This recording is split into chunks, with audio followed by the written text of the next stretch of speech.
नमस्कार मित्रांनो, मी जिल्हा समन्वयक आम आदमी पार्टी जळगाव जिल्हा।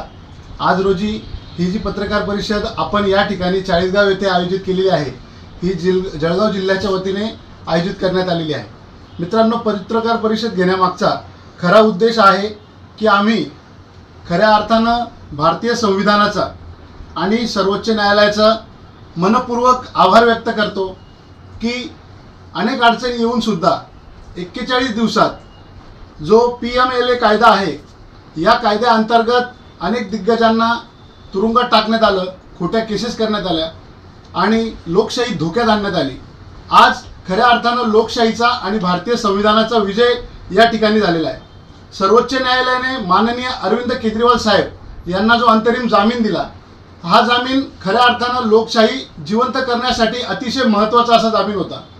एका मोठ्या राज्याच्या मुख्यमंत्र्याला एका कायद्याच्या बळग्यामध्ये खोट्या पद्धतीने फसवून तुरुंगात टाकण्यात आलं आणि कायद्याच्या जाचकाठींचा गैरवापर या ठिकाणी करण्यात आला।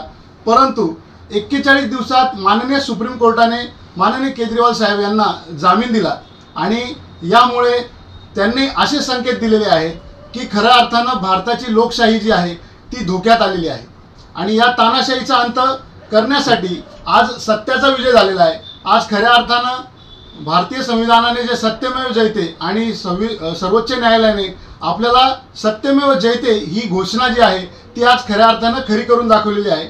आज आपण जर बघितलं तर हा जो विजय आहे, हा विजय म्हणजे इंडिया आघाडीचा विजय होणार आहे आणि हुकुमशाहीचा पराभव या ठिकाणी होणार आहे।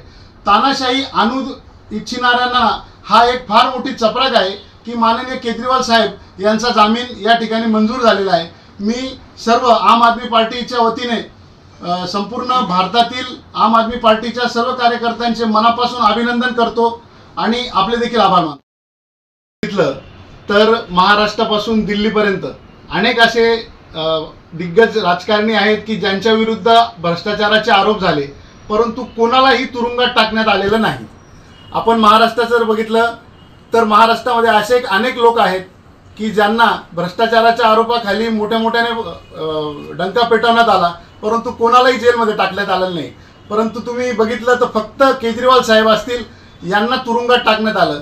याच्या मागे कोण आहे हे तमाम जनतेला माहिती आहे आणि ईडी कोणाचं काम करते हे देखील पूर्ण भारतभर बघतोय की ज्यांनी विशिष्ट अशा पक्षाला किंवा सत्ताधारी पक्षाला जर सपोर्ट केला तर त्यांना सोडलं जातं, मंत्रिपद दिलं जातं, परंतु ज्यांनी त्यांना सपोर्ट केला नाही त्यांना तुरुंगात टाकलं जातं। त्यामुळे क्लिअर कट आहे की त्याच्या मागे कोण आहे म्हणून।